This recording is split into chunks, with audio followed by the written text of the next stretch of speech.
Guys আবারও চলে আসলাম সেই ডি ভোটার নিয়ে।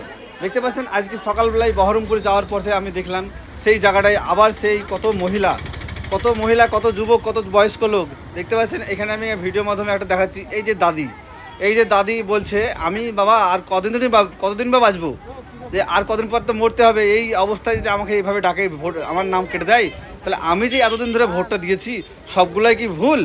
আপনাদের এই চাচা দেখতে পাচ্ছেন কত কষ্ট, সেই ভোর 4-3টের সময় এসেছে, এখানে এসে বসেছে। এদের বাড়ি কোথায় বল জানেন তো?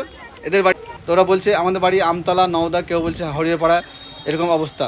যে আপনাদের মনে কি হয় যে আমি ভিডিওগুলো করলাম, এখানে কি মনে হচ্ছে একজনও হিন্দু আছে মনে হয়? সবই মুসলিম। তাহলে বুঝতে পারছেন আমাদের মুসলিম জাতিকে কতটাই ছোট হয়ে আছি।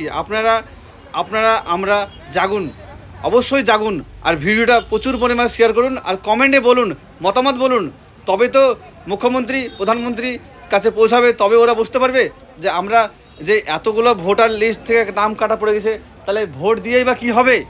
দেশের নাগরিক আমরা হিসাবে এতদিন ভোট দিয়ে আসছি, তারপরেও যদি এরকম প্রবলেম হয়, তাহলে আমরা কাজ কাম বাদ দিয়ে ওই যে হরিয়ারপাড়া নওদা থেকে এতদূর সেই ভোর 3টের সময় এসেছি, আমাদের পেটে ভাত লাগবে।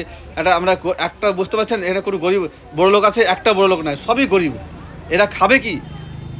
আপনার অবশ্যই কিছু না পারলে ভিডিওটা প্রচুর পরিমাণে শেয়ার করুন।